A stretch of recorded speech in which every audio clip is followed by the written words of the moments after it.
Bu Xaçlı qanunudur. İndi Xaçlıya qarşı hamımız bir yerdə mübarizə aparacağıq, düzdür? Bu gece burada olmak bizi hakikaten de çok sevindirdi. Öyle değil sevgilim. Bayırda dəhşət hava var. Necə istidir, görməlisən Aylin. Yasemin, senden danışmalıyım. Vacip sözüm var.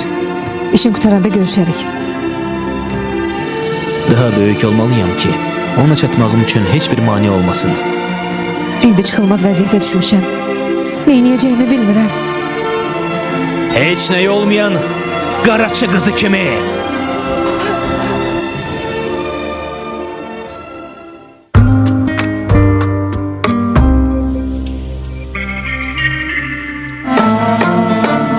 Zilan bizle gelir.